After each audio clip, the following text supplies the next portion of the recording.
We are live. We are live. We are live. Welcome, welcome, welcome to Queens Get the Money. My name is Barry Grant Jr. I have a couple of people with me. Tom Greer. What's going on? Silent Assassin. What's up? I don't know if you guys know what's happening, but tomorrow is opening day. Oh my God, I can't wait. It's opening day. It should be a national holiday. National damn holiday. Kids should be out of school. Yeah. People should go to work half the day. If you got an 8-hour shift, you clock in for 3 and get the hell out of there and go to the game. Yeah. That's where it should be. Yeah. Absolutely. You should get hot. And then all the people that want to stay, sure. If you don't care about sports, you can take your holiday pay. Go to work. Yeah. I don't care. You take your time and a half. It's all right. Yeah. You know, whatever it is, you want to work. It don't matter. But hey, it needs to be a holiday. Just like Super Bowl Monday. You know, Super Bowl Sunday, everybody's off normally, but Monday, that should be a holiday. Nobody should go to work. Oh, well, I know this is a baseball show, but when we get that 18th game and the Super Bowl's the weekend of President's Day, you will get that holiday. Nah, I'm sure it'll probably happen like that. And also, when the Mets do win the Super Bowl, the World Series, nobody's going to work. Oh, no, I'm lucky Like- that will be, if and when that happens, I'm out of work for a week. Everybody is going to be like, yeah, I got sick. Everybody's going to be in the Canyon of Heroes. Oh. Even your boss that you called and told him that you were sick, going to be down there too. Oh yeah, no, I was at the 2 Giants parades when they won. Yeah, It was the greatest fire. thing. It was the greatest thing in the world. Yeah. I can't imagine what it would be like going to a Mets parade down the Listen, Canyon of Heroes. I was down there and I wasn't even a Giants fan. I was like, this is fun. Man, is this what it feels like when the Jets possibly win a World Super Bowl? Oh, is this what's gonna happen? I don't know. I had to go down there and experience it. So I'm with it, man. I'm with it. I am absolutely with it. So before we kind of get into things, again, I'm excited. So we gotta play the music. Where's my music? Hey. Queens get the money. Opening day. Queens get the money. Carson Benge on the team. Queens get the money. I get that David Wright vibe. You know what I mean? I get that. What's my man's name? Up on the Dodgers. What's his name? Oh, vibe. You know what I mean? Get Definitely. Love Lady out of here. Send him to Mars. I want Kimbrel up here. What's going on? We hype, man. I'm excited. this is definitely a lot more hype than Edwin Diaz coming out of the bullpen of the Trumpets in LA. Did you see how horrible that looked? Listen, I am over the Diaz thing, but come on now, man. Y'all gotta give him some lights, something. What are we doing? It's not going to be the same as when he was in Queens. Give him. Well, you know how New York is. New York will make you better than what you are. Okay? Oh, That's yeah. what it is.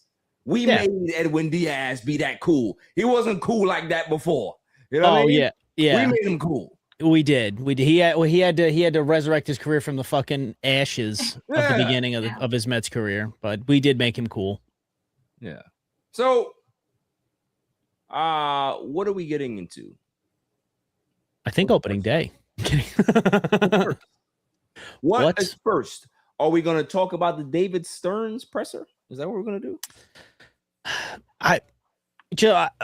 It felt like a whole lot of nothing.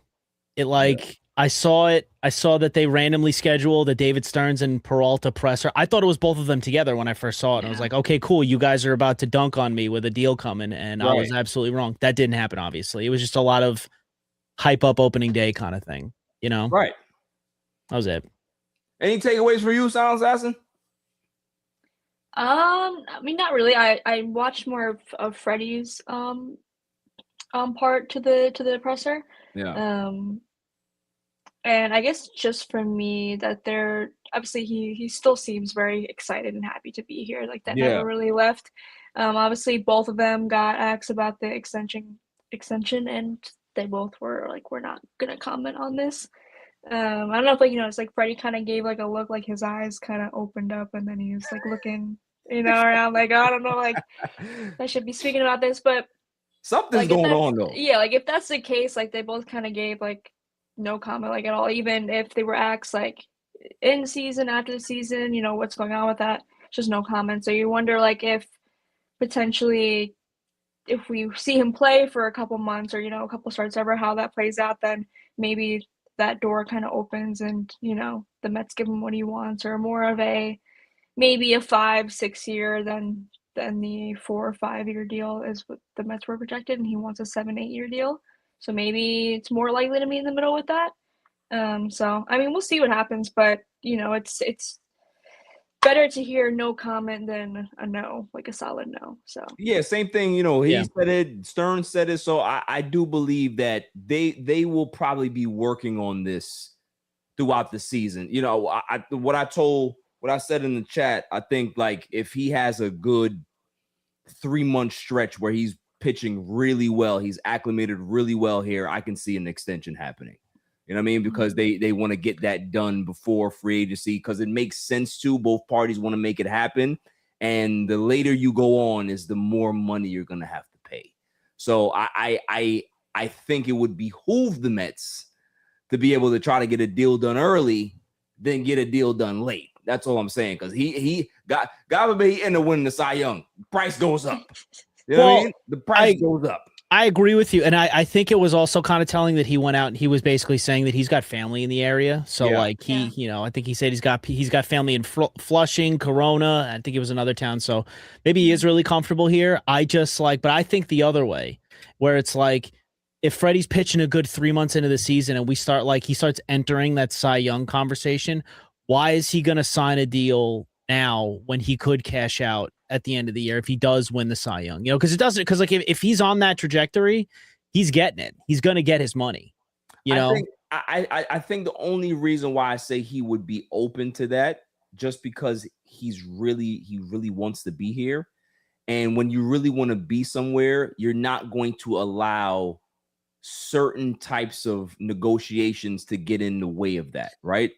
Like that's the biggest thing that happened with Pete, is that Pete kept telling us, oh yeah, I want to be a Met. I want to be a Met. I want to be a Met. But you go ahead and you go hire Scott Boras as your agent, which tells everybody it's about all the money that you can be able to get. You understand what I'm saying? So like you can't double talk like that. I don't get that vibe from Peralta. That's all I'm saying. It could happen like that. I just don't get that vibe from him. That's all I'm saying. I have a hard time thinking that money's not going to talk in the end.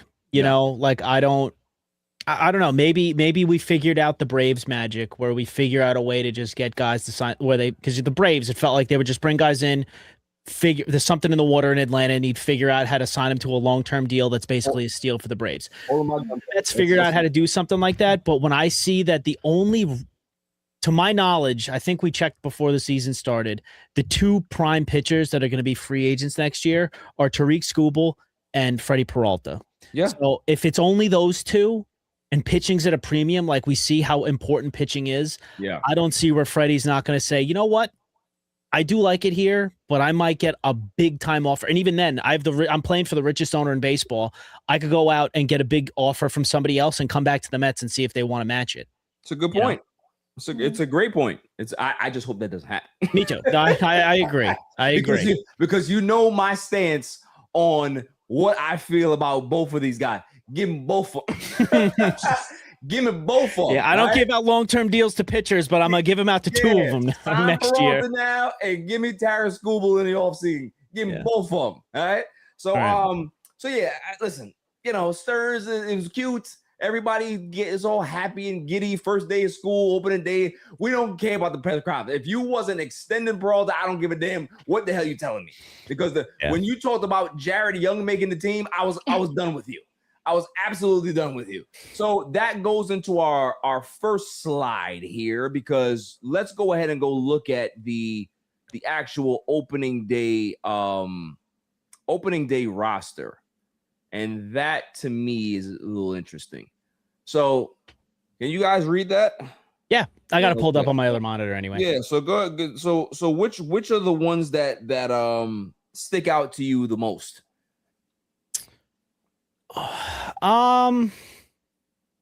Richard Lovelady still being here kind of sticks out to me. I didn't think he would make the team, to be quite honest with you. But I mean, for the most part, everything else is exactly what I expected.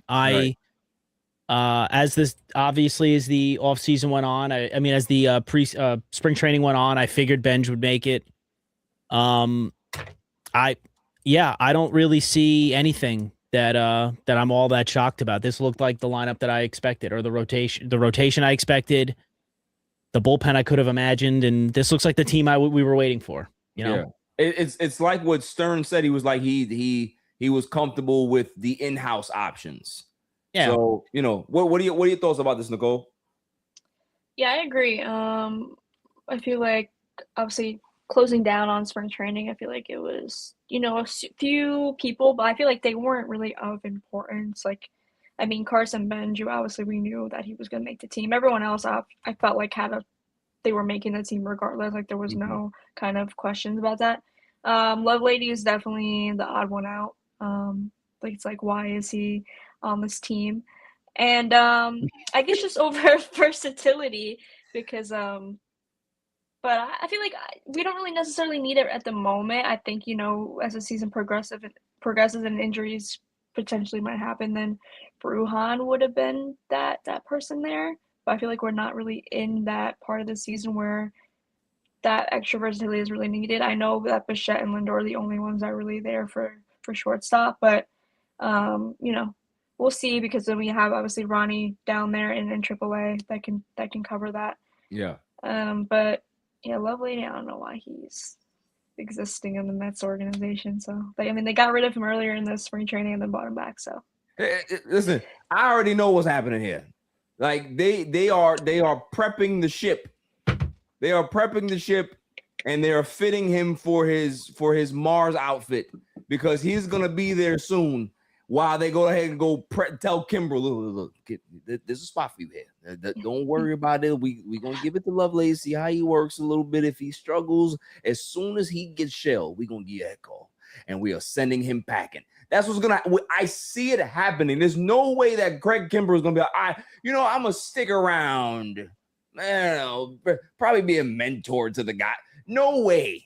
He will be on this roster in 3 weeks when Lovelady is cut. That's what's gonna happen. And the one that got me hot, we was talking about earlier in the chat, and Tom was trying to get me off the cliff. I don't want no Jared Young here. Give me Bruhan. I don't understand why he not here, because the man plays 6 positions. That dude only plays the outfield, and he wasn't even good for us last year. Get him out of here. Okay, I don't want no throwaway spots on the 26 man. I don't want that. Well, it's weird that he's listed on here as an infielder. Who? Yeah. Jared Young. Do you see that? Not. He's listed under infielder. I was looking. I was like, I could have sworn I saw him playing right field last year. What are we talking? So somebody messed up the graphic, or he is a utility guy that can play all positions. Maybe he is Mr. Super Utility. We'll see what happens. But I want Bruhan on the team. I understand. Did Bruhan get straight up cut or DF? Yeah. Okay, so I mean, if nobody takes him, he'll wind up in the minors. But again, like, I'm not sweating Jared Young. If we're relying on Jared Young in big spots, we're in a lot of trouble. Like I said in our text chat, he's just going to be he's a name to fill out a lineup card, or he's a name to fill out a lineup card and maybe a pinch hitter at most. Like if Lindor, I don't know if they said it in the presser, but it looks like Bo Bichette's the backup shortstop. Lindor, he's playing 120. He's playing every game. Like where 100%. Lindor, he's going to play every single game. The only injury risk really I'm worried about is Polanco, because he's just like littered with injuries. But if he's not playing first, then it's Beatty. Yeah. I think Beatty at the end of the season is going to end up being the everyday first baseman. Totally. So like Jared Young for the most part will probably be he'll be similar to the Lovelady situation. If he doesn't cut it, he'll probably get DFA'd, and the Mets are just going to call up Ronnie. Yeah. Yeah, you know what I mean? But Ronnie needs the at-bats. Like, I don't want him sitting on the bench in Jared Young's spot. I would rather Jared Young be here and let Ronnie play in AAA. And if we need him, come on up. We'll friggin' cut Jared Young's ass. And they also have MJ out there, and they also have, what's his name? Pache. Both of those guys. Yeah. So it's, I think you have it right, Tom, in regards to they're just giving them the spot just because, hey, if you can do something impressive, then cool, you can stay. But if you struggle, then we have more depth behind you that we can be able to turn to. Yeah, it's not really a big deal that we can be able to move on from a Jared Young. You know what I yeah, mean? agreed. And also, like I said, I'm not expecting a lot out of Richard Lovelady, but what we do know about relief pitchers in Major League Baseball is year to year, we have no idea. Outside of a handful, we have no idea how good or bad they're going to be. Richard Lovelady sucked last year. Yeah.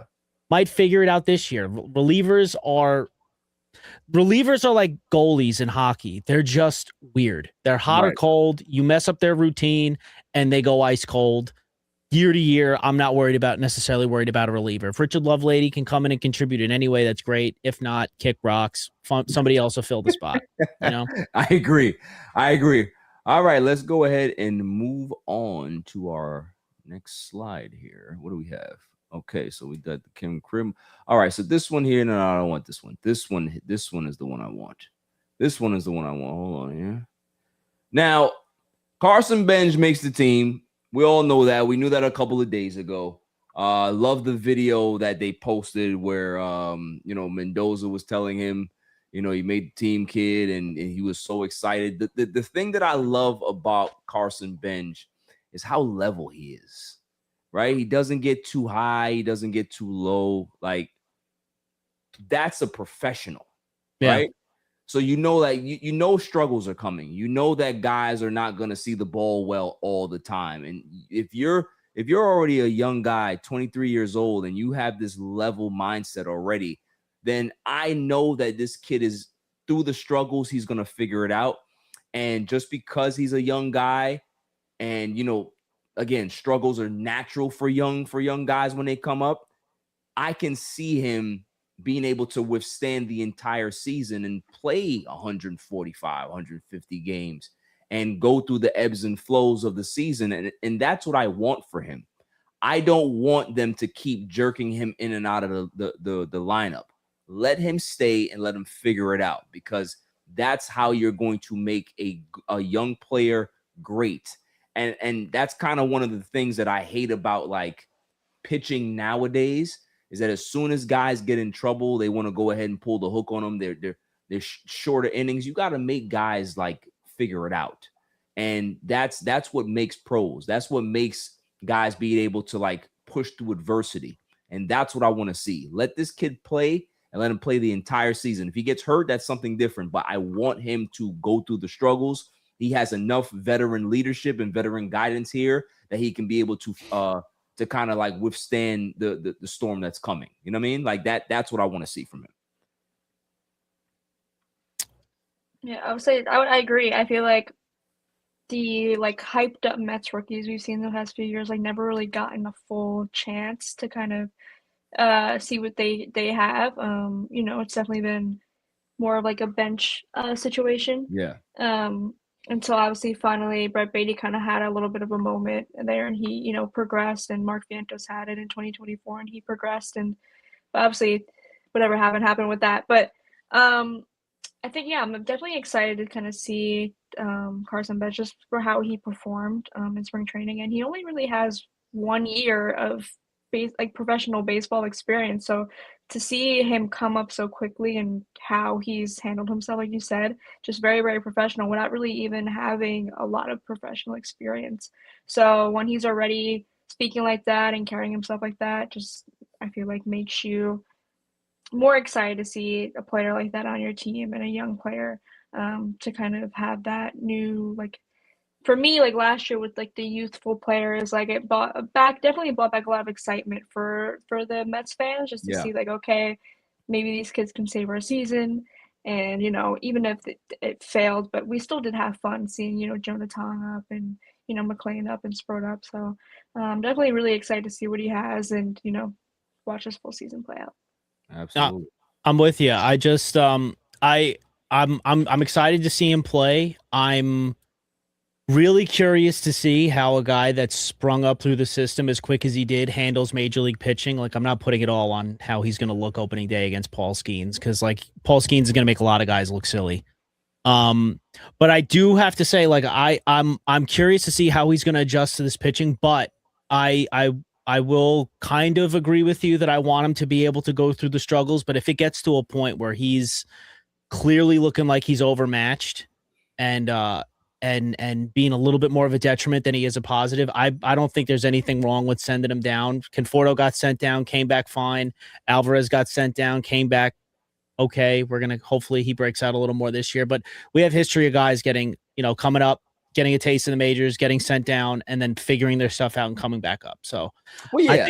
I think that's what's good about Benge being so young, though. So yeah, I think if they do it once, I'm okay with, right? But I'm just talking about constant, jerking him in and out. That doesn't do anything good for your confidence. No. You know what I mean? Like if he's going through a really, really bad stretch where he's batting 0.75, okay, like, you know what I mean? Like he may need to take a little break, but you make sure that the next time you call him back up or send, like he's here. Like you want to let him kind of work through it, because although he might struggle offensively, the one thing that you can always bank on with a kid like that is that he's a good defender, right? He has good instincts in the outfield. So you want to keep that type of defense up there, because your defense can be able to fuel your offense sometimes. You know what I mean? And that's just the way it is with a lot of guys. A lot of guys, when they go bad, they're so offensive minded that their play in the field starts to struggle as well.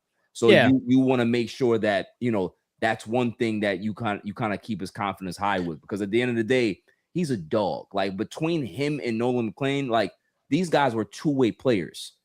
You know what I mean? Like they pitched at OK State, they hit at OK State. Like these are guys that are great players and they can figure it out.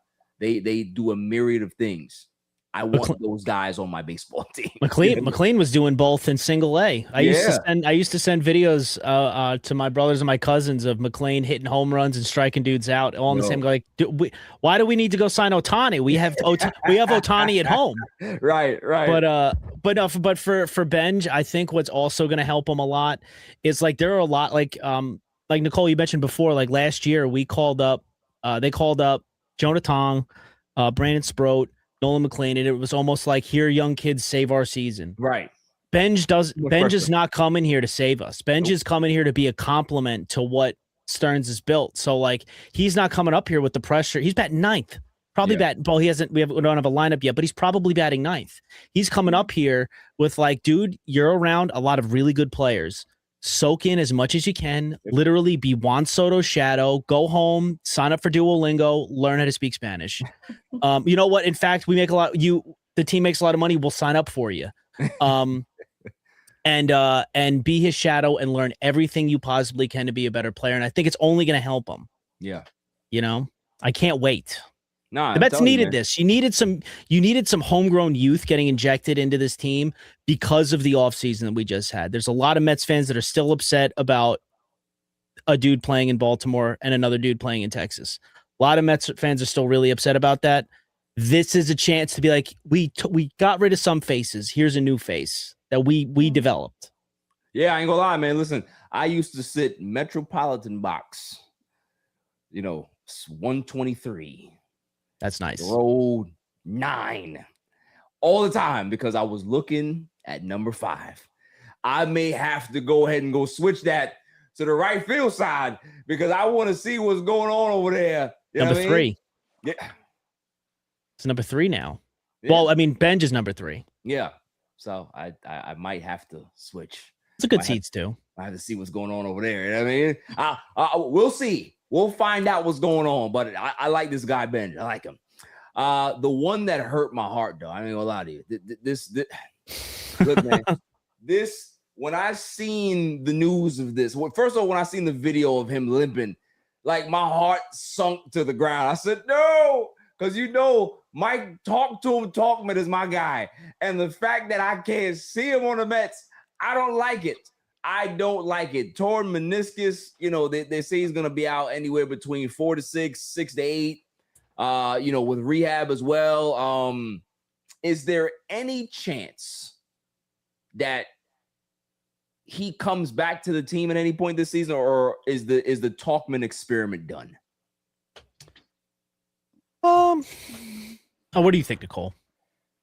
I was going to say it really depends on the team. I feel like he's not really – I feel like a player that – I don't know, because I feel like he's been there where he's kind of fits into being like a role player and kind of fitting that well. Like he doesn't really need a lot of reps to kind of help a team. Yeah. And in a way, whether it be, defensively, offensively, whatever it may be. So I guess it really matters, like if where this team is at when he does return. If it takes 8 months, I don't know if that's really the case. I feel like they might be better if the Mets kind of ride out with the players that they had during the season. If it's more closer to the 4 or 5 month range, then I mean we can definitely talk about him joining the team at some point. But just have to see, honestly, for me, how it plays out. Yeah, I mean, a torn meniscus, man, and I think that's the tough part, especially because he'd end up playing the outfield. I don't even know if the Mets have even said if they even expect him back, but I don't know. There's no timetable, but I me knowing meniscus, they're like I said, 6 to 8, anywhere between that, depending on how fast you can heal. So yeah, and he's not like he's not like the youngest player in the world, so you don't know if he'll be able to. You don't know if he'll actually be able to heal super quickly. I don't know. I mean, like I think this is one of those situations where, like, if he does get healthy, great. He probably won't opt out of the deal if they send him back down to the minor. If they send him down to the minors, because he's going to want some rehab. And if he shows that he can do something, sure, he could be a guy that comes off the bench. He could spell down the road your hatred for Jared Young. They could just cut him and bring Tauchman up. You know what I mean? Right. So, and he can be one of those kind of like those trade deadline type acquisitions, right? Oh, I don't want to hear that though. I don't want to hear that. Adding a bat like that, because the thing is, Tauchman as a bench bat is a really good option to have on your team. Like he's an experienced guy. He has power, great instincts in the outfield, can be able to, like, he has a great on base. Those are guys that you want, that you can be able to rely on going into a pennant chase and deep into the play. That's what I'm saying. Like he's a good hand. He's done it, and he's done it in 2 big markets. Like he did it in New York and he did it in Chicago. So the spotlights won't be too much for him. But torn meniscus, I'm anticipating that the Mike Tauchman experiment is probably done. Which sucks, but listen, again, I'm going to tell you the same thing that I said about Jared Young. If we're really relying on Mike Tauchman to produce for the Mets this year to win games, we're in a lot of trouble. I was relying on Tauchman. Okay, I was relying on Tauchman. No, because if you're relying on Tauchman, that means Benge isn't figuring it out, because that's where he's playing. It's very sad. Very sad day for me. Moving on. It can't be sad. It's opening day. Opening day's tomorrow. Dogman being hurt upsets me. Okay, it does. What else we got here? We got that. This here. Let's talk about it. Because Mr. Stearns talk about, we're going to rely on Sean Manaea a lot this season. He's going to make a lot of starts. He's going to make a lot of starts for us. And I'm like, okay, but you need to make sure that you got that velo up at least to 93 for me to trust you. You can't have no swings and misses with 89. That don't happen. It doesn't happen. So I don't know if he just wasn't, and I'm going to give him the benefit of the doubt here, because I think we were talking about this as well, guys, that maybe he wasn't throwing hard just because he wanted to just make sure that his command is there, his rhythm is there, he's feeling good, there's no setbacks in regards to the floating bodies in the elbow. Probably didn't want to push it too much. So I'm giving him the benefit of the doubt of that, right? Yeah. Is that when the season starts, now he feels he can be able to kind of like push it a little more, ramp it up a little more, and get a little bit more velo on those pitches. So do you think that that's what it is?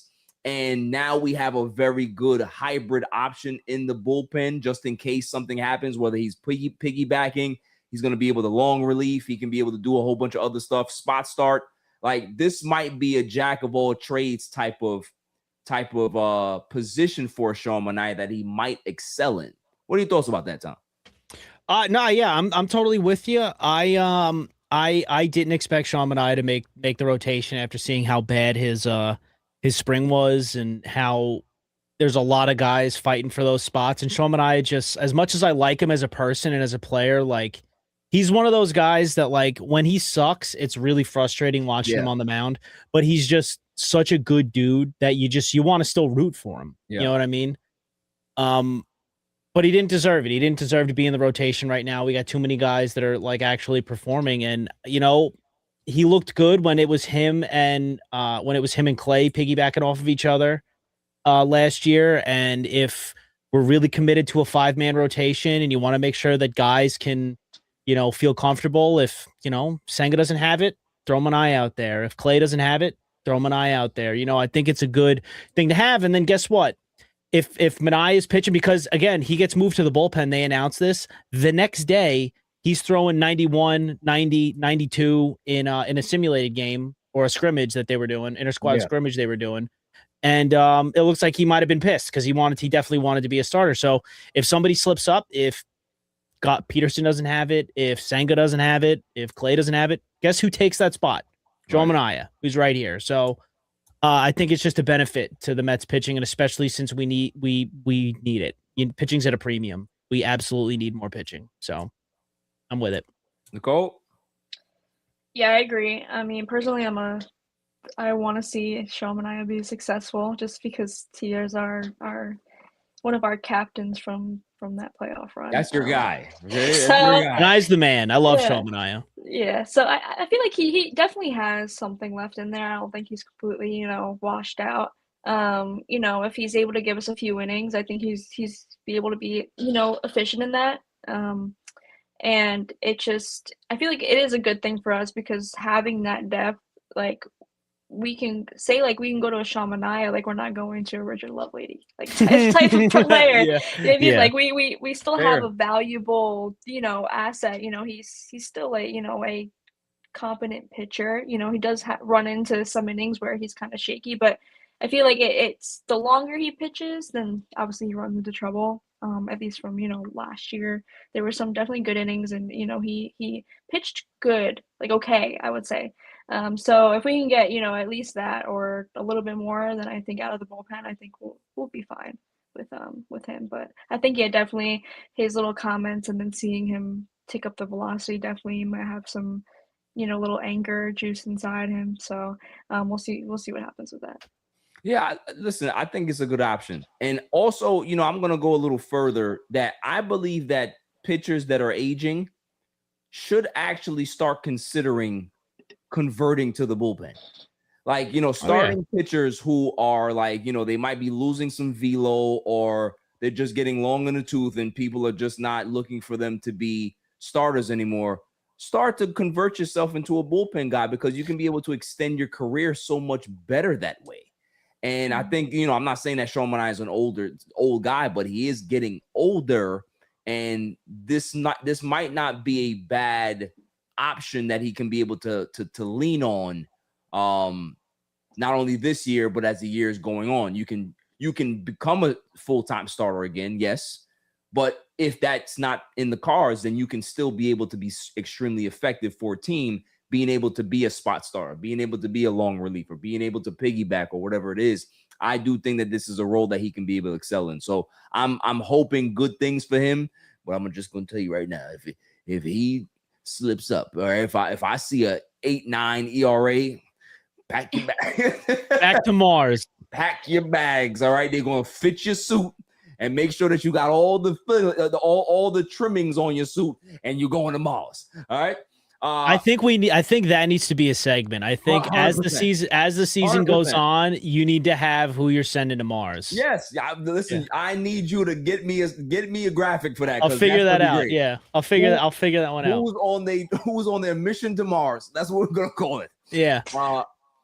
Okay. So I'm in the moment. I'm having a really good idea. So I can make a graphic. This is a little behind the scenes, but I can make a graphic with a rocket on, and you can import like pictures and move them on the screen, right? So we'll just get a bunch of the heads of a bunch of different people, and while you're ranting, you just click and drag them onto the rocket. That's a good one. I like that. I will say that the thing that you said about pitchers deciding to convert their careers into the bullpen. Yeah. Do you know why that pitchers wouldn't do that? Money wise? Yeah, there's gonna be some less zeros on the end of that check. That's why they're not gonna do it. I know that. I'm just saying in regards to a guy that is, say I'm a pitcher that I've been a starting pitcher for 13 years, right? I am already at the tail end of my career, right? I'm talking about 35, 36. Might not be able to have a lot more years in regards to being a starting pitcher, but if I find a way to be able to convert that, yeah, I might not be getting the top dollar, but at least I can be able to extend my career True. in regards to being a lot more effective than having to like, okay, well, nobody wants me as a starter anymore. So that means that my career is done. Like, you know what I mean? Like, Yeah, you can be able to right. kind of like extend your career. Not for guys who are 30 or whatever it is. No, but for guys who are later in their careers that can be able to really, they still have something to give. They can be able to be very, very useful in the bullpen. That's all I'm saying. I agree. Yeah, I could see that. Yeah, especially with where baseball's going now. exactly. We got some comments here. It says it's sad for me because he was supposed to be at opening day tomorrow with us, but he won't be there. Listen, Bishop, I can't be there. Okay, I'm gonna be there on Saturday though. All right, make sure that you're on time. I don't want to be waiting for you and having to miss my ring day, because if I miss my rings, then I'm gonna have to go steal Silent Assassin's rings. So just make sure that you're on time, because I'm trying to be the first 15,000 in that place. All right, be on time, sir. What are they giving? They're giving the 86 ring array, right? Yes. Okay. Kim says, "Hey crew." She says, "Yes." I don't know what she's saying. Yes. The rocket. She was laughing at the rocket. Yeah, I'm telling you, man. Mission to Mars is what we're calling it, Kim. Let's go ahead and talk about opening day now. This is what we are really, really talking about now. Give me, before we even go into the series and all our keys to victory and all of this, give me individually the feeling that you guys have every year on opening day. Like, what is the feeling? Is there a routine? Is there a certain vibe that you have? Like, what is it that makes opening day special for you individually? Silent Assassin, you go first. For me, I feel like it just feels, the earth feels better. I feel like I can breathe better. I hear the birds singing, even if it's raining or snowing, whatever may be outside. It's definitely like a very exciting, it's like the first day of playoffs, and I feel like opening day is like the same vibe for me personally. Yeah. So it's just a very exciting day, and I can't believe, after almost 6 months that it's already back already, from seeing the Mets play. And for me, this is probably one of the most exciting opening days, just because of what the offseason went through and how great this team ended up being. Yeah. And coming up from last year, just kind of like, okay, like this is our chance to kind of throw all that away. We're a new team, we're new personalities, where everything is starting fresh, and let's get at it. This is officially David Stern's team, so I feel like now we're starting at this kind of new Mets reign, I guess, and seeing how it plays out. But yeah, opening day is always just a spring, like sunshine and tulips and birds singing for me. So definitely excited. Tom? This is one of, if not my favorite day opening day is my favorite day on the calendar. Baseball was the first sport that I ever actually got into. The Mets were the first team that I ever became a diehard fan of. I grew up playing baseball. At the second opening day comes, I think of all the baseball games that I've gone to with my dad and my brothers. I played all over. Center field was my favorite. Okay. I played center field. I played all over the outfield, and I pitched a little bit. Nice. But center field is my favorite, still is. But I think about all the games I went to as a kid with my dad, sitting there screaming at the TV with my dad. It literally every cliche baseball thought you could think I have all the time.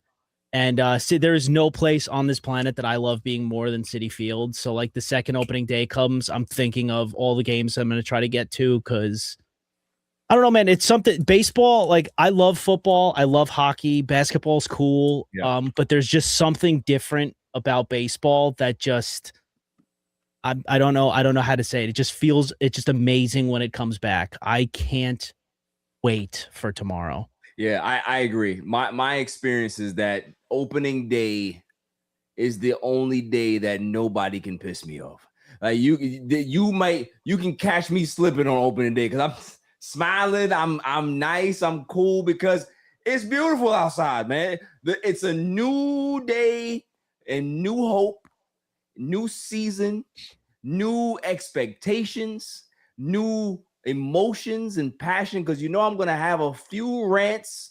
I'm gonna not watch the games for like a week because I'm pissed off. That's just the ebbs and flows of emotion that comes with a season. But opening day, it's like that first day of school, man, and you got the new pair of Jordans on. You be like, I want to crush it today.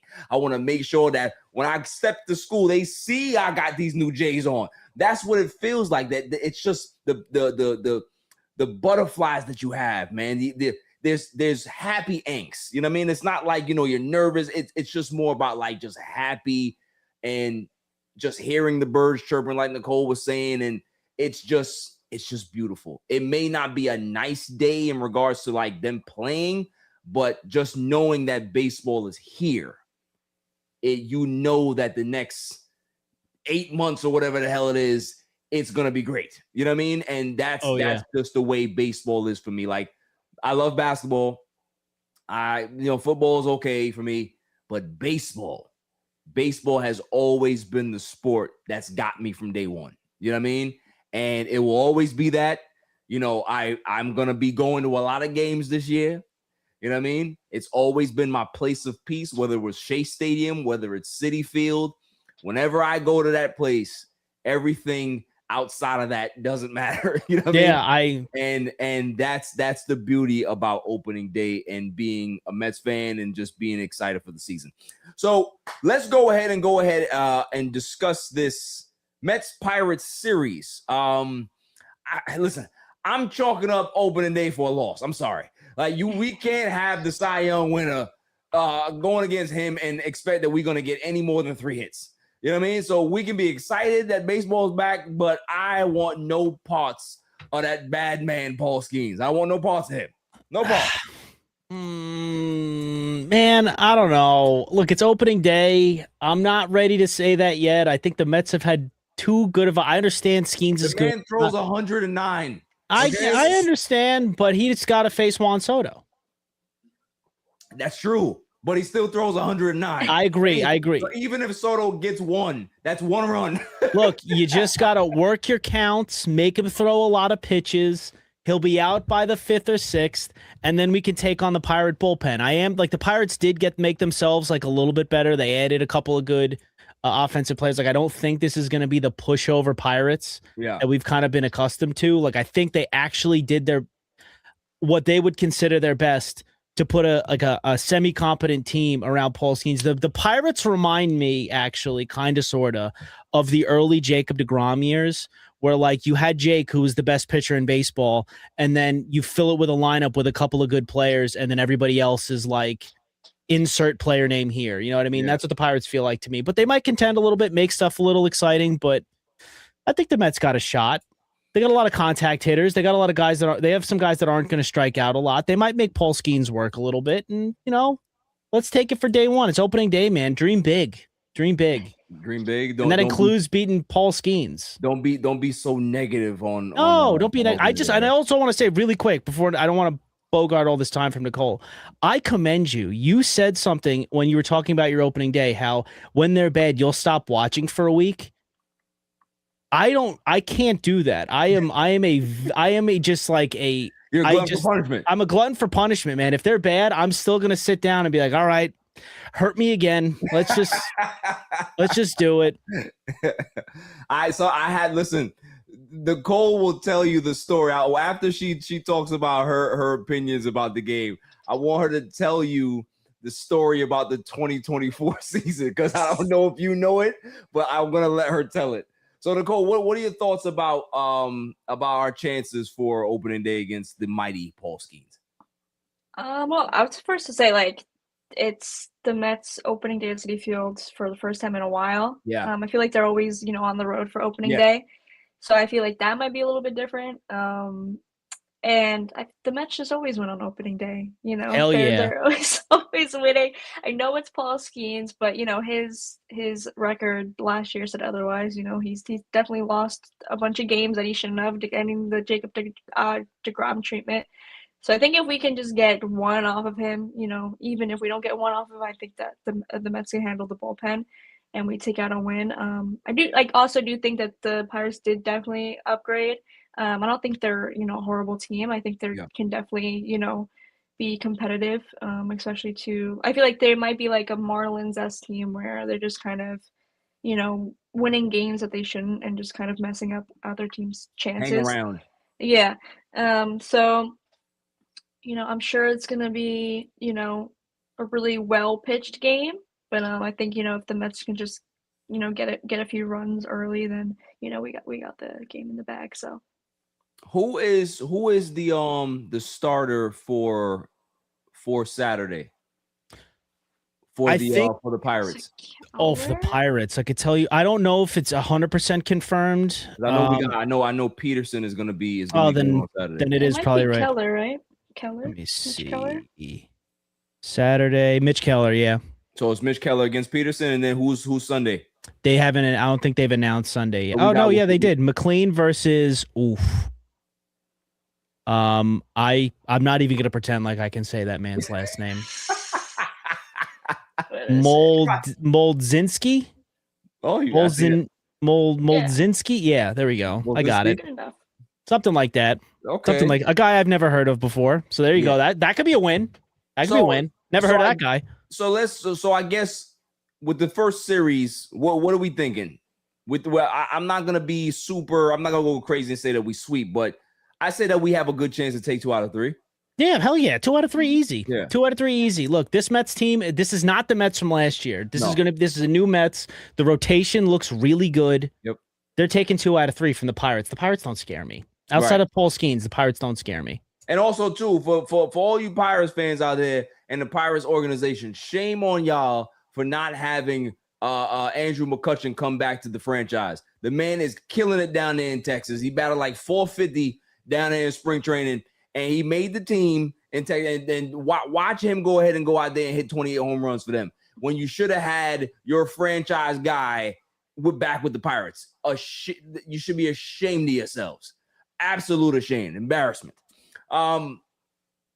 Nicole, go ahead and tell Tom the story because he needs to understand the how crazy I am when it comes to these Mets.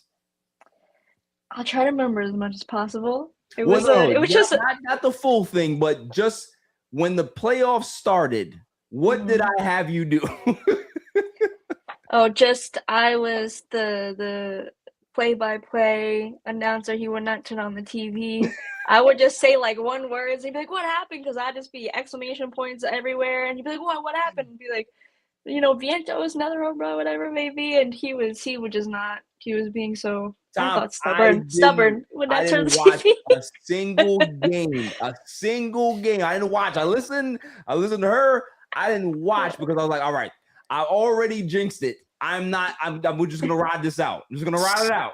So I have a funny story that it's not exactly the same, but it's kind of similar. So back during the 2015 run, I can't remember if this had to have been during I believe it was the NLCS. So there was the NLCS against the Cubs. Yeah. We were watching it at my parents' house. It was me, my 2 brothers, one of my older cousins, and my mom, and my dad was away on business, and he was coming home that day. So we're a really superstitious family. Like when they win, same jersey the next game. We leave everything all in the same spot, like crazy superstitious. So the Mets have a lead against the Cubs, and my dad, his car, the Uber or whatever car dropped him off, pulls up, and he's walking up the sidewalk to get into the house. He gets to the porch in front of the house, and we run outside and like, dude, you can't come in here. Like they're scoring runs right now, and you haven't been in the house this whole time. And not only did he not get mad, he understood. He handed us his backpack, and he was like, just go get me a beer. And we got him a beer, and he watched the rest of the 2 or 3 innings from the deck because you could see through the window right at the TV. So he watched it right there. That is a dedicated Mets fan. I need to meet your pops one day. That is great. That's great. That's a guy that understood the assignment. You know what I mean? He got it. Yeah, he got it. I respect that, man. That's good. So yeah, so we're going with Mets taking 2 out of 3. I agree with that. And Bishop says, "Nah, we getting the dub tomorrow. Let's go Mets." Listen, I am not going to be the Debbie Downer here. I am with everybody here. Let's get the dub. All right, if they get the win tomorrow, break out the brooms. Absolutely. Yeah. I need Carson Benge to get a home run this weekend. If that happens, oh man. Did you imagine imagine he pulls a Brett Beatty in his first at bat, it's a home run. Start the train, start the bandwagon train, because if he does that, oh boy, I got a new favorite player on the Mets. It's gonna be Bench time. I gotta figure out a nickname for him. I ain't got one yet, but I'm gonna get one. Yeah, he's got to earn that one. Yeah, he definitely has to earn that one. But trust me, if he gets a home run, he'll get there. Let's see. Now we have our way too early 2026 Mets predictions. So we are going to go through how the record, what we think the Mets overall record is going to be. We'll go through team awards. So we'll use the Major League Awards, but we're going to apply it to the Mets team because we want to see exactly, who we think is going to have a good year, all that stuff. So I think it's going to be very fun. And then we'll do over-unders in regards to certain statistics that we feel that guys are going to be able to hit. So I guess we'll start with overall record. Tom, how many games you think the Mets will win this season? 90 wins. You're going 90. Okay. 90 wins. I think that's a good round. I think that's a good round number. I feel comfortable saying 90 wins. I think this team is going to be significantly better than they were last year. Yeah. I have to say we made the biggest blunder last week, hyping the Braves up as much as we did. That offense might be okay, but they are going to have used car salesman pitching for them. Listen, we wanted to respect them because they're the Braves. Yeah, I did not want to respect them, but I just got hoodwinked and did not realize that half their rotation's dead. And Jerkson Profar is out for the year. So yeah. So I'm saying 90 wins. I feel like that's a safe round number. I can see them winning that one. Zion Sass, what you got? Yeah, I was thinking 93. Let's go around that range. So I feel like 90. I was thinking between 93 and 95. I feel like 95 might be pushing it. So I'm gonna stick with you the lower. So you're going 93. So does 93 win the division, or are we a wild card team? I'm taking it all. I feel like I don't know. We're taking it all. I want the whole thing. Oh, it's a division. We are winning the division. The Nationals are gonna National. The Marlins are gonna Marlin. The Braves are dead, and the Phillies are running it back last year, and they weren't good enough last year. We upgraded. I think it's going to be a 2-team race this year, honestly. Us and the Phillies. Yeah, possibly. Yeah. I am going lower than you guys, but I still think that they're going to be competitive. I am going 88 wins. 88 wins wins the division because the division is going to beat up on each other. Okay. And I believe that 88 wins is going to be good enough to win the division and get us that first round, get out of the wild card or whatever it is. But yeah, I do believe that 88 wins. So everybody's kind of in the same position, just because I believe that this team is going to be good. I believe that they're going to be able to withstand any long losing streaks that may be out there, just because they do have the potential stoppers in that pitching rotation. You got Nolan McLean. You got Senga if he's healthy. You got Peralta. You have those three guys that I believe that you're not going to go on long losing streaks because of the talent that you have there. So because of that, I do believe that 88 wins is a good number for the Mets. They can go higher than that. I hope they do. But I think 88 wins seals the division as well as gets them to the playoffs. So let's see what we got. Some comments here. How many wins won the division last year? How many? Yeah, look that up. Kim says, you talk about the 999 food. We did last week. We did last week, but we'll talk about it again. Listen, that box is a scam. All right. I'm talking about, I'm going to look at it. I thought that we were getting some like 12-ounce beers. You giving me 4-ounce beers? What am I doing with that? I am going to shots. body that 999 box easy. It looks like it's one 24-ounce beer that you fill all the cups up That's with. exactly what they did. They beer ponged it. That's what they did. That's bullshit. They took one or two cans and beer ponged it. That's all they did. So that's nothing. That's nothing. Kim, that is nothing. I'm going to get it and I'm going to destroy it. Phillies had 96 wins last year, by the way. And be very angry after I eat it. Like, yo, this is it? This is all it was? Garbage. And it's $60 I saw, so Yeah. $60? Keep your $60. Nah, yo, if it's $60, I might have to pass. That's crazy. It is crazy. I'll just get a real hot dog and beer. Facts. Phillies had 96 wins, by the way, last year. 96 wins. Okay, so Phillies were really good last year, man. They were really good last year. But I think you guys got it spot on 90, 93. I'm going low side 88. It's gonna be somewhere in that range. So if it's a 7. If it's a 6 or 7 game difference, I do believe that we're going to be in the ballpark there. Let's go ahead and go through the awards. Nicole, you want to take point on this? Yeah. I just want to go through. I just listed kind of the main ones and then the comeback player of the year. So we got the MVP, Cy Young, reliever of the year, and Gold Glove.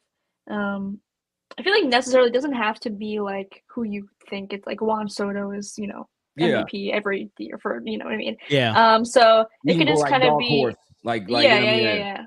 Okay. I'll go first in regards to team MVP. Team MVP, I am going to go with Brett Beatty. So real quick, we are omitting Soto. We're going dark horses. I think Soto is the easy way. You can go Soto because I just like in the spirit of MVP. I mean, like it's either Juan Soto or Francisco or Lindor. Right. Yeah. So let's go. Yeah. So let's take out Lindor and Soto out of the picture. I'm going Brett Beatty. Man, taking those two out really is tough for me.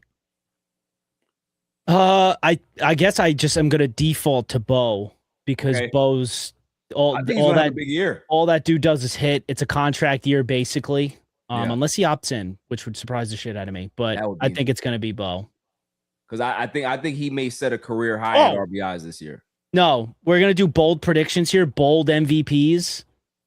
Nolan McLean. That's who I'm picking. Nolan McLean. Okay, I like that one. What's next, Nicole? Now who'd you pick?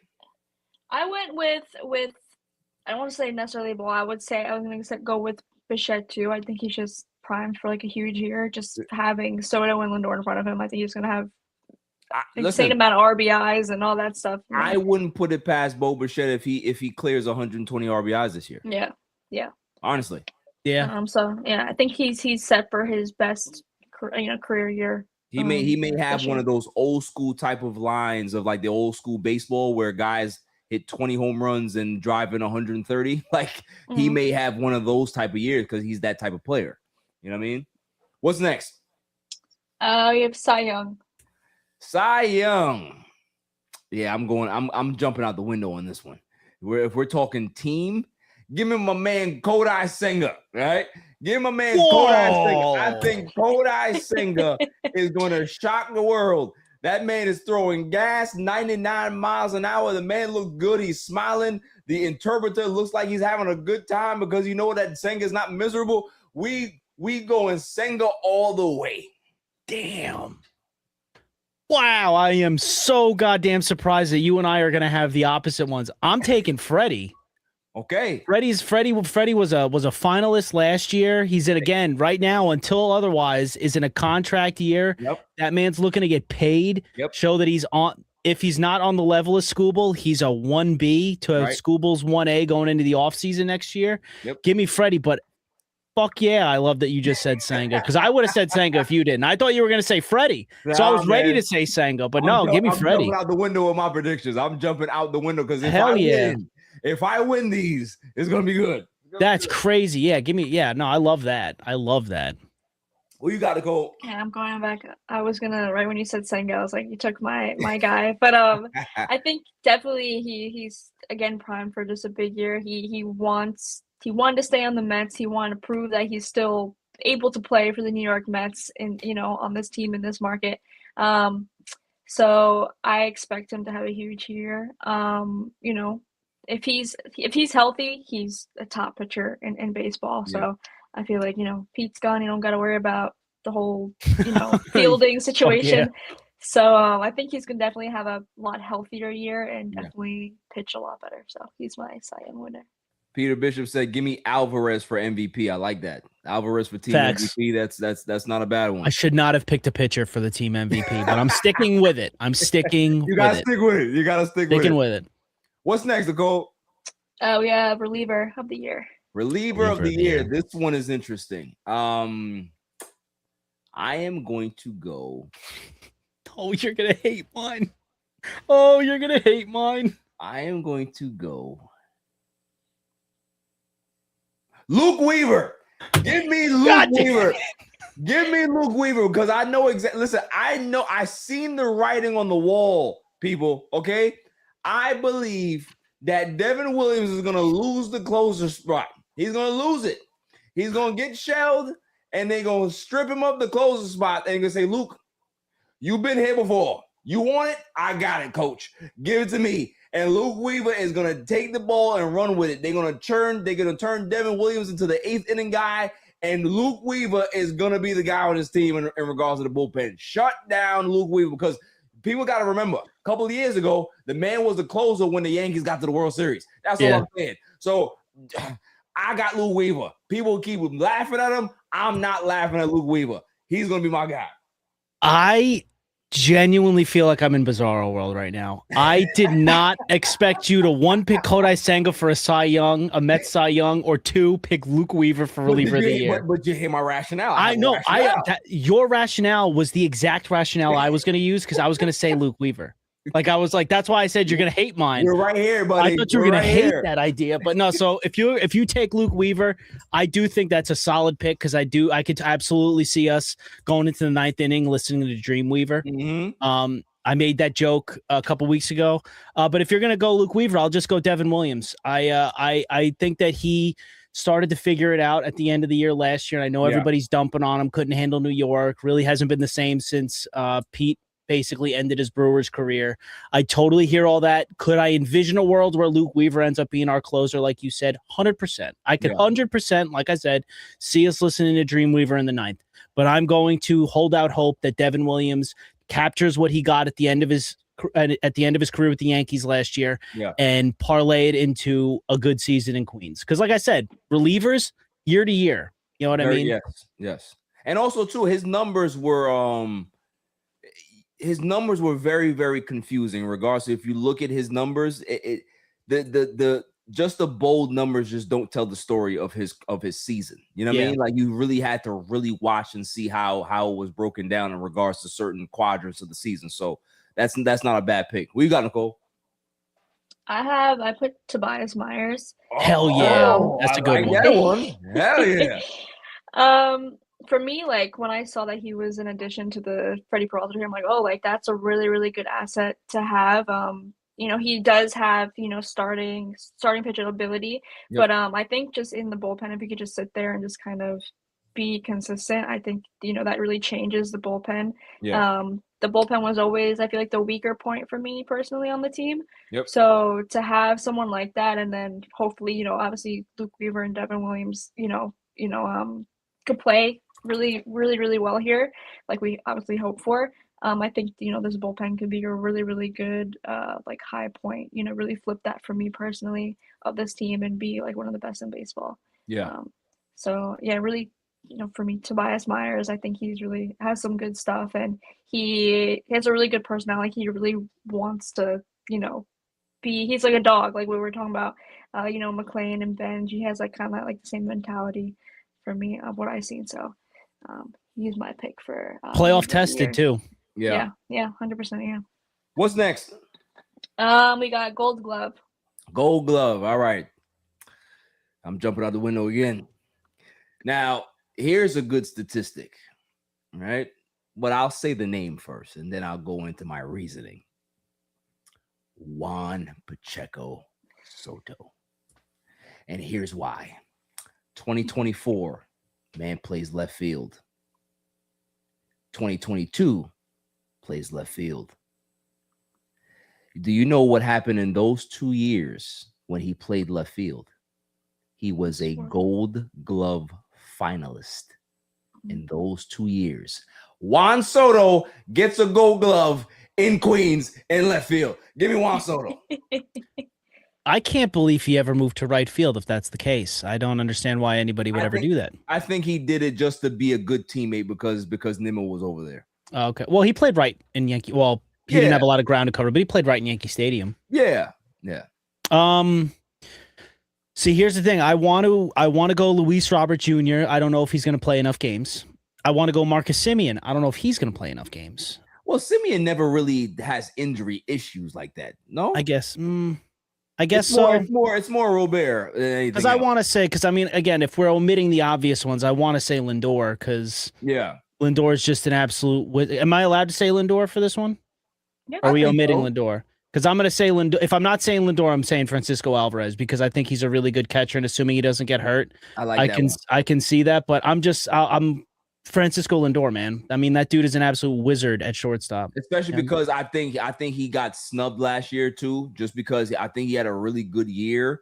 He had some errors, but I think all in all, he was a good. He was a top 5 shortstop in all. He's a vibe. Lindor is very much a vibes guy, and the vibes were really bad last year. So this year, I think is going to be significantly better. You heard in Freddie's press conference that he said since he's been here, it's all been smiles and excitement for the year. So I'm going to say Lindor, give me that Gold Glove.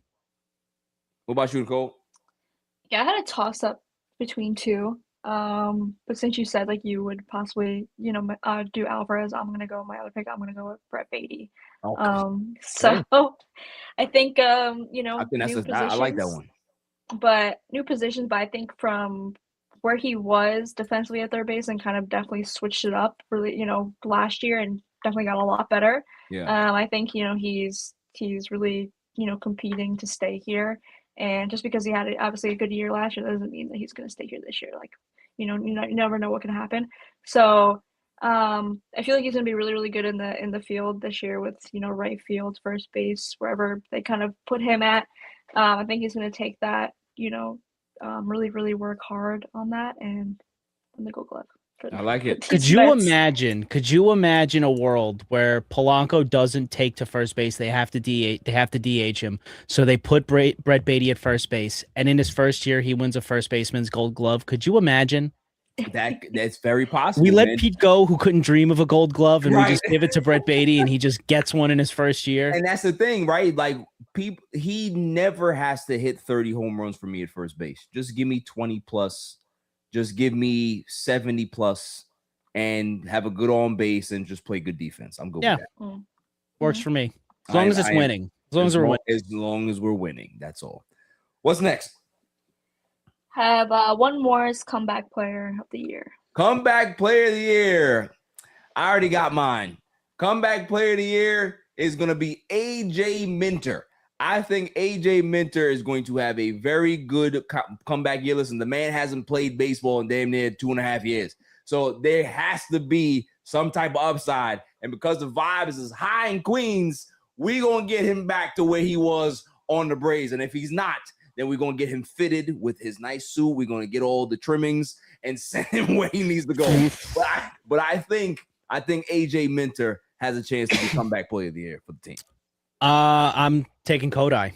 I think Senga literally been battling injuries since he got here from Japan. Yep.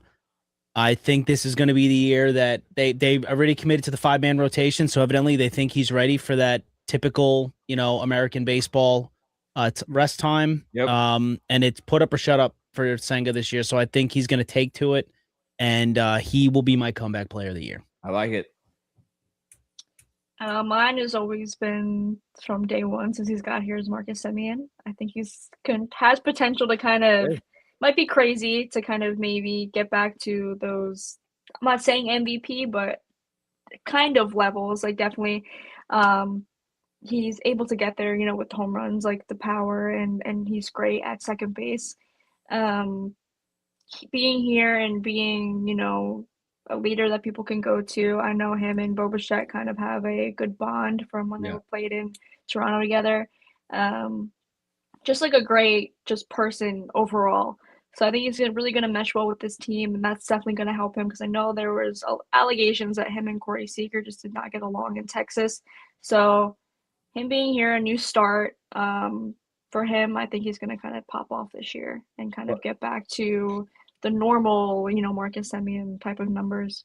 Plus, there's no pressure on him either, too, right? Like they just want him to play good defense, and if the offense comes, I can definitely see him being able to bounce back better than he did last year in regards to hitting 18, 19, 20 home runs. I can see that happening for him. So, we'll see what happens. But I like all these picks. Very, very good team. Over under. Let's go ahead and do it. So I am going to spit out some names, and I'm going to give a over-under scenario, and you guys tell me what you think. Okay? Sounds like a plan. All right. Brett Beatty, over under 20 home runs. I think that's about where he's going to be. I'll say over. I think he's going to get play time. I think we're going to see a lot of Brett Beatty this year, and I will say over 20. It'd be like 21 though, like 21, 22. I'm going to say just over with 21. Okay, so you guys are going over. I am taking the under.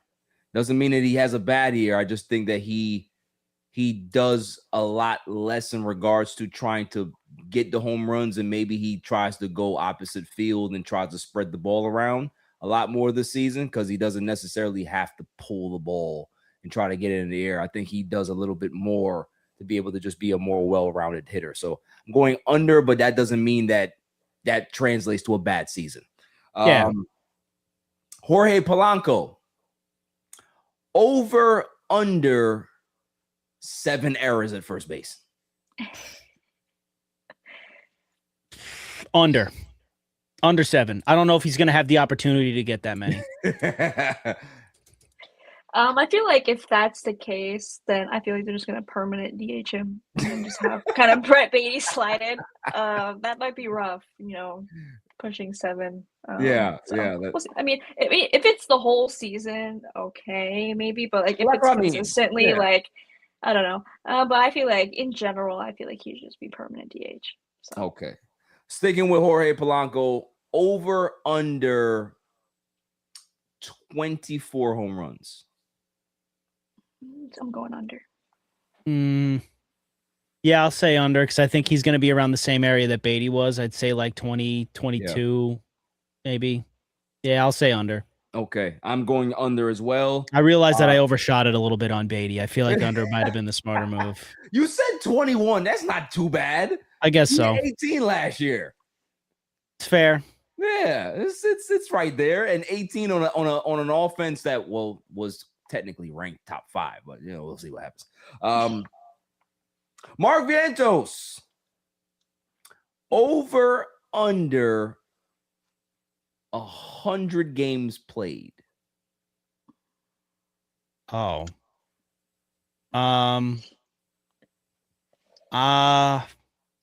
That's a tough one. Man. I'm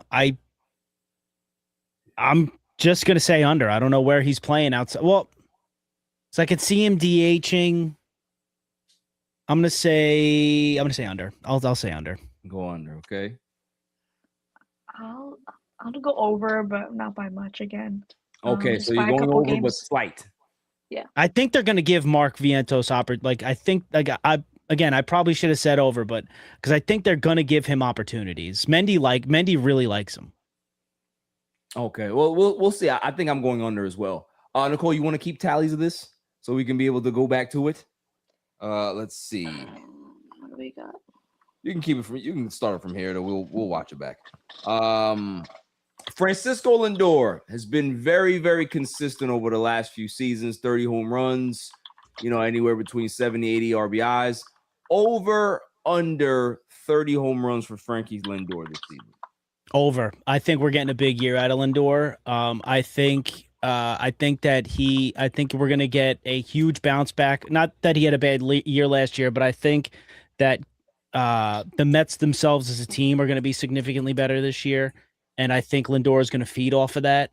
And I'm expecting a big season out of Lindor, so I'm saying over 30. Nicole, what do you think?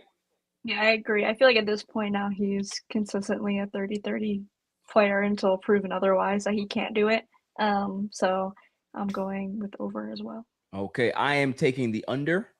I think that Lindor taps out anywhere between 24 to 26 home runs just because I just don't think he feels he has to do a lot this season because there is a little bit more depth on this team if healthy.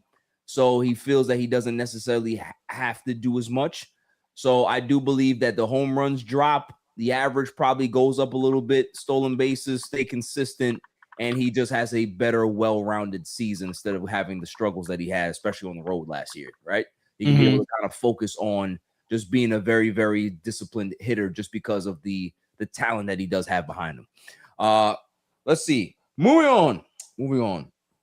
Luis Robert, however you want to say it. Over under 130 games played this season.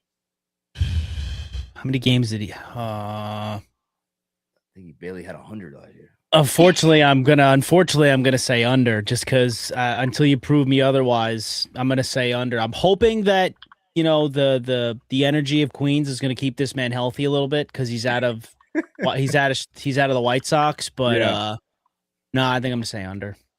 Nicole. Yeah, I agree until proven otherwise. Under.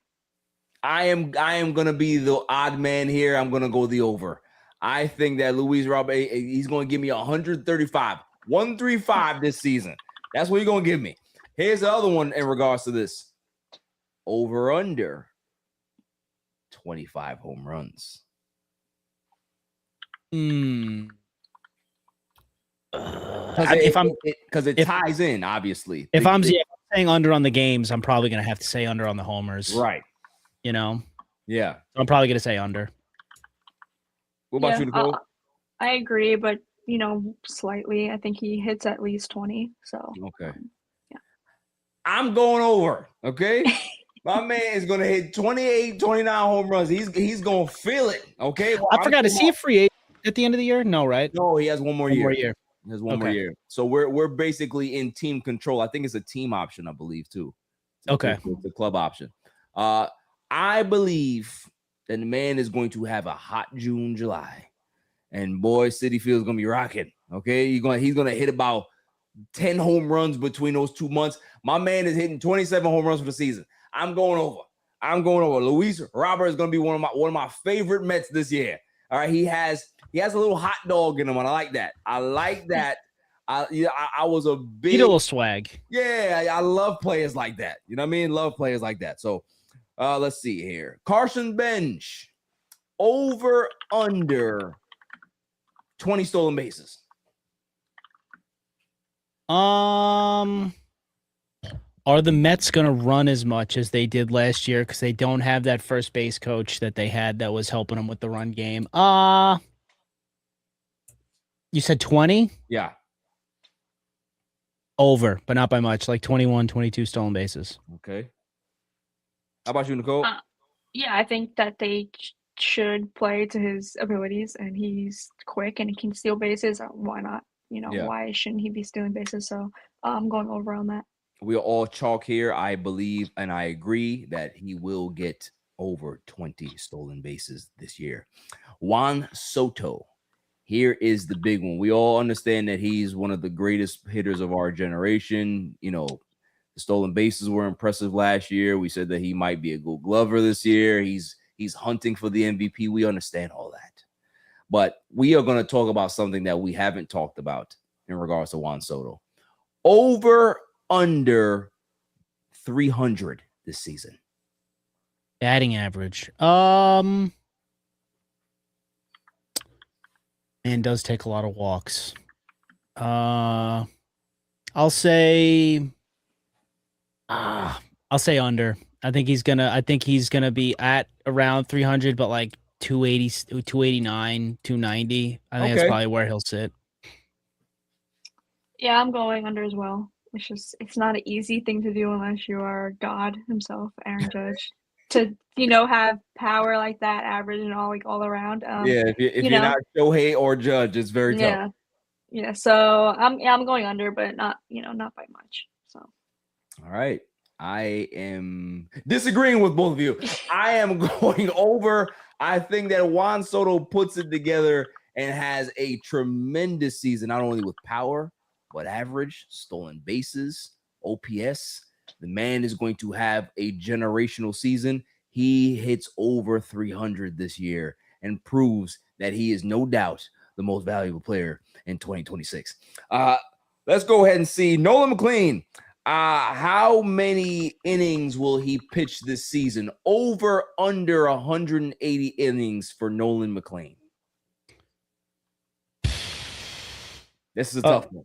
Yeah, it is. Because here's the really caveat: tough. He did over all of the minor league teams that he played through the systems, 112 innings. Then I'm going to say under. I don't know if I don't know. I think once we get closer to the end of the year, depending on how he's doing, unless he's like crazy dominant, then maybe they won't have any restrictions on him. Yeah.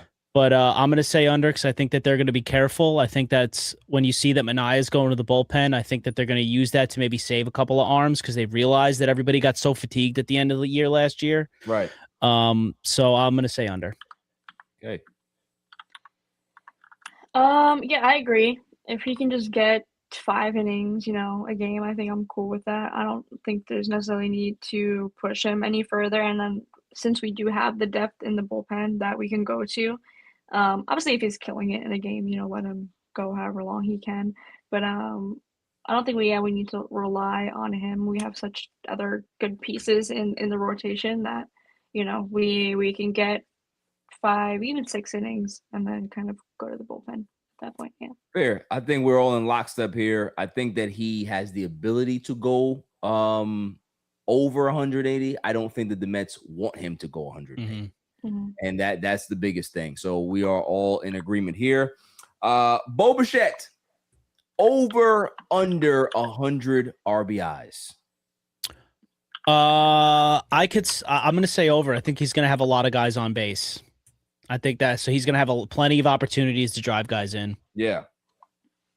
Yeah, I agree. I think he's going to kill it this year on that. I agree. I think like we were talking about earlier, I would not be shocked if Bo Bichette drives in 120 this year. It wouldn't shock me at all. Wouldn't shock me at all. Just because he is a runners in scoring position elite hitter and understands the concept of being able to just take what the pitcher's giving you, right? Take what the defense is giving you and go that way. That he is a very disciplined hitter, and disciplined hitters always know how to be able to drive in runs, and he's an expert at it. So definitely agree with you guys there. Let's see. Clay Holmes, over, under 10 wins.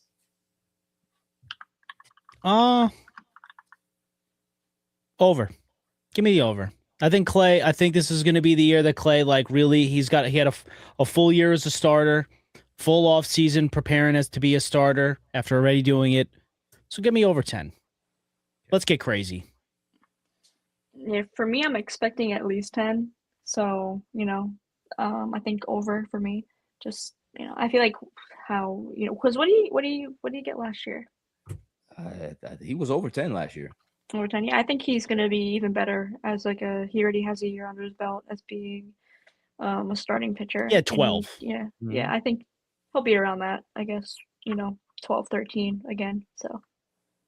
Okay, yeah, I'm in lockstep with you guys. I believe that he definitely does get over 10. He is primed for a big year. I mean, you look at his season last year. Obviously, you got to look at the splits. You got to look at the first half through the second half. ERA was 3.5. If he can do that again with having a more balanced season, you sign up with that 10 times out of 10. So, if he can be able to get over 10 wins, I think that he's primed to do so. Here's an interesting one. Francisco Alvarez, over, under 120 games. How many did he play last year? I actually want to look at that one. Yeah, I'm interested too. Why does it not say it on plate appearances? Why do you not say it here, Baseball Savant? Hold on, I got you. I figured it would say that. I'll tell you right now. 76 games. 76 games. The most he's ever played in his career is 123. And what did you say? I said 100. Oh, I'm gonna say over. I think this year we're getting a healthy Alvy. Again, it might not be by much. Maybe he plays to that most games he's ever played thing. Yeah. But again, it's Alvarez is in a similar position as Kodai, where it's like, okay, we heard all about how good you are. Yeah. Now it's time to put it all together. I've seen the power. I've seen the defense. Can you give me the health? And Right. I think we'll get it. Yeah, I mean, listen, he had a career high OPS last year. So we'll see if he can be able to put it together. If he can be able to stay healthy and give you 120 games, 125 games catching, you're looking at a guy that has potential 25 to 30 plus home run power, right? So that's what the stats look like. So I am going over because I'm optimistic that Alvy is going to be able to bounce back and have a strong season. So I'm going over. Let's see here. Nicole didn't pick. Oh yes, Nicole. Yeah, I'm agreeing with over as well. I think I'm betting on a good season and a healthy season. So he is our starting catcher. I think obviously Torrens is a really good backup. Yeah. So, but I think this is Alvarez's position. So. All right. Freddie Peralta. I don't know if this is an over-under, but maybe it's a yes or no. Maybe I don't know if we can do an over-under. Over or yes or no, Freddie Peralta finishes top 3 in Cy Young. Yeah. I could totally agree with that. I don't I got to go back and I got to look at the pitchers in the National League, to be quite honest with you, because nobody's really jumping out at me as somebody that I think is going to necessarily be contending before the season starts outside of Paul Skeens. So yeah, I think Freddie will be in the conversation. I think he'll be right there. Go. I think it's top 5. I know top 3 might be pushing it. Because I think obviously Paul Skeens, and then for me, I really had high hopes on McLean kind of finishing a 1-2 with Skeens. So saying the Mets are going to have a 2 and a 3 Cy Young, I feel like that's a little bit asking a lot. So I'm going to go with a top 5 for now. But I don't doubt that you could do it, but I'm just going to go with top 5. She's playing it safe. Not bad. Well, it's smart. If you think McLean's winning it or getting close, then she's right. You're not the Mets. What are the odds the Mets are going to have 2 guys in that conversation? It's possible. It is. But I like the fact she's playing it safe. I will agree. I don't think top 3. I think top 5 is more plausible. So I will say no because the question was top 3. Let's see who else we got here. Okay. David Peterson, over, under a 4 ERA. Under. I think they're gonna. I think he's gonna give us some length. I think that they're gonna realize that Peterson got gassed a little bit at the end of the year, and when they have to, they're gonna yank him. Okay, because you do have guys behind him. Tobias Myers, you have Sean Manaea, so you might not be able. You might not have to rely on him going. David Peterson was the ace last year for a while. It's crazy to say that. He was good before it all fell apart in like August. It was good.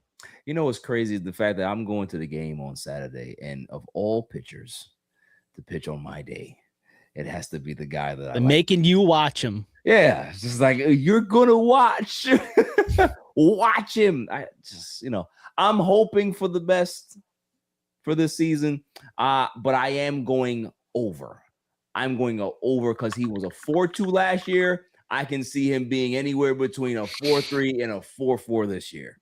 That doesn't necessarily mean that he's having a bad season. I just believe that it's just he's just one of those guys that can give you good innings and then have a explosive inning, and that'd be the end of his game, right? So yeah, I just believe that that's the type of pitcher he is.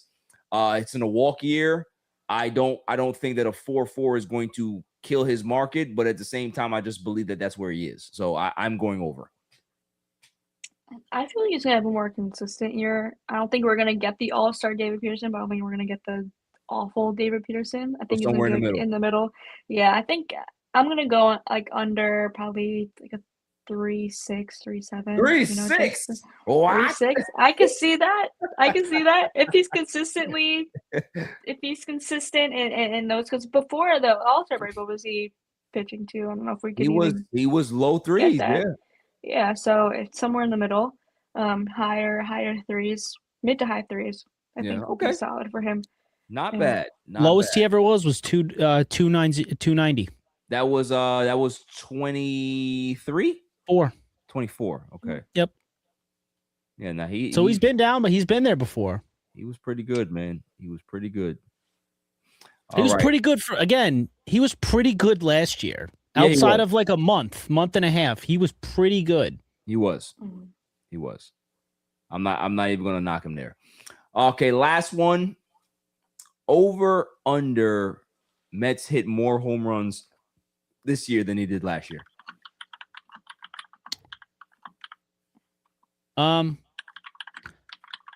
gonna say over, because again, big year. We're getting a big year out of Soto, I believe. We're getting a big year out of Lindor, I believe, and I think the home runs are gonna get spread out a little bit rather than it just be like Pete's gonna hit a bunch of them, and then everybody else is gonna fill in the rest. I think it's gonna be spread out a little bit. I think you're gonna see some power numbers from all over the lineup.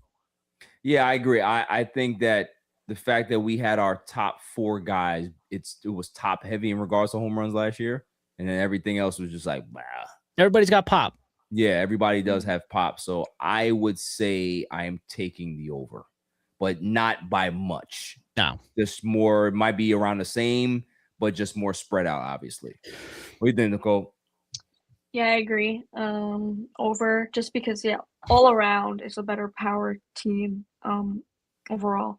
And I think also too, like the hitting coach, just watching the spring training games, like the Mets are cashing in runs relatively quickly and just getting there.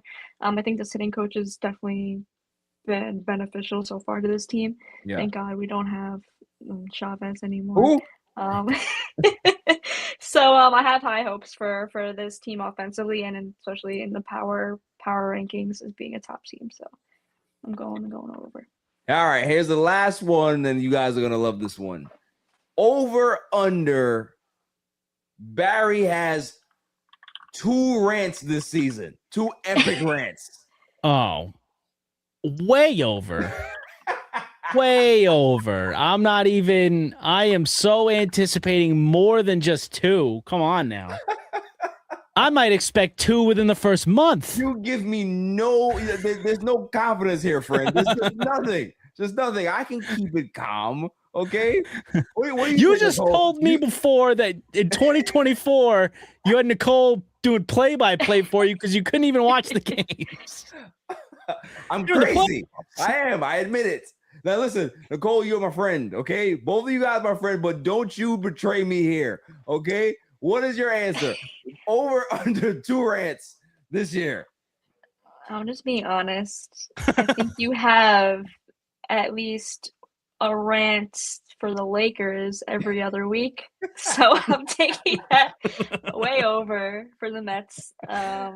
You're just passionate. You're passionate about your teams, and you got to let it all. So I think you're gonna blow past that too. I have to purge. That's what I call it. I have to purge these feelings, because if I don't, it's gonna fester. All right, I don't need it to fester and ruin the vibe that we have on Queens Get the Money. I need to get it out. Okay, so we'll see. We'll see. I may try to hold it in and try to be a lot more reserved this season. We'll see. No, don't do that. Let it all out. Let it all out so we could all talk you down. Look, I'll probably have some rants, but you didn't answer. How do you think? You think it's over under 2 rants? Honestly, your honest opinion. All right. I had 2 rants last year with the Mets. The whole season was only 2. All right. Okay. So that's not bad. No, that's great, actually. That's great. Because I waited. I made sure that I waited. I was like, I'm going to see how this plays out. I'm not going to panic. And then I was like, all right, it's looking bad. Let me go ahead and go. So I was very meticulous and very methodical with my planning. I will say, to be fair, and I got to be fair, over. I'm definitely taking it over. Okay. Taking over. Because something's gonna bother me, and then I'm just gonna be like, you know what? I got something to say. I have to just get this out before we even start the show. I may just start the show off with a rant and go from there. I don't know. It depends on what happens. If Vientos is in the lineup way too much, I may just lose it within the first few weeks. Who knows? I don't know. Jared Young's still on the team. Jared Young's still on the team in May. Hey, what the hell is happening? What is happening? Yeah, we got 4. You got Jared Young, you got Vientos, you got Manaea, you got Peterson. That's 4 right there. Those 4 right there. Guaranteed a rant somewhere there. Any final words, people? Because this was a good show, good preview. We are excited for opening day. I know we're going to be texting back and forth all day tomorrow just because we're super excited about what's going on. But any final thoughts about tomorrow or just in general about the season? Cole? Yeah, obviously definitely excited there to hear the birds chirping. Ready for tomorrow. Unfortunately, I won't get to watch it live like on my TV. I'll have to check it out on my phone. I'll be filming something during the time, but I'm definitely excited. For me, like my grief last season was definitely heartbreaking. She took it hard. She took last season very hard. She was like, right there with you. It was so fun. She was like, you know what? I just don't care anymore. I just don't care. That's how you know. Yeah. yeah. I definitely went through it. Yeah. So again, it's a new start. I'm very, very excited for this team. Since day 1 of spring training, watching them all come in and just a different vibe. Yeah. So I expect a lot out of this team. I expect a lot of fun out of this team and, just win baseball games. That's all you have to do. No pressure, no nothing. Just go out there and win. Have fun. So absolutely. Tom? Yeah, I agree. It's happy opening day to everybody and their families. If you're watching this now or if you're watching it tomorrow before the game starts, I am so excited that we are finally going to get to talk about real life baseball and not spring training stuff. I am really excited to see where this show is going to go throughout the season and beyond, because look, being a Mets fan is hard. It's a lot of roller coaster rides. We don't have a lot of stuff that we've ever really had to look forward to. We don't have a lot of amazing moments. Hopefully this season is about to bring us some really good ones. So shows like this and times like this are a good time to just let it all out. It's like a therapy session. So I'm excited to see where this season's going to go. I'm excited to see how this show is going to go. And I've been waiting since the end of last season, since I flushed what was one of the most painful seasons I've watched in my life. Since I flushed it, I've been waiting for today because I'm right there with you. As brutal as last year was, just like coming off of a magical 2024 run, to have to watch that for 162 games was really hard. But I like to remember that while that was historic, I feel like we have seen worse, and I don't think we're getting that this year. I think we're getting good vibes, good baseball, and a very good time. And thankfully, we're starting a Mets show to talk about all of that. Absolutely. I second and third all of those things that you guys said. For me, it's just excitement, man. Just happiness. It's a fresh start. It's back to zero, right? Like that's always the good feeling of there's a chance, right? Like, when it's 0-0, there's a chance. And it doesn't matter how bad your team may look to start the season. how you start the season is not always how you finish it, right? So that's the beauty about baseball, is that the ebbs and flows, the stories, the unsung heroes, the, just the surprises, everything that happens within a baseball season is what makes this game so special. And that's what I'm looking forward to, especially with this show, talking to you guys, being able to break this down and really kind of hone in on, what we think is going to be key things that's going to be able to be the success or the bridge or the X factor for the team. Like, that is what I'm going to be really, really looking forward to be able to break this stuff down, talk to my two passionate homies about the Mets, and be it Queens all the time, be it Citi Field, cursing out these people that buy the 999 boxes because it's just like, this is a scam, $60. Well, what am I paying for? This is 2 beers here, and you went ahead and just literally just spliced it around.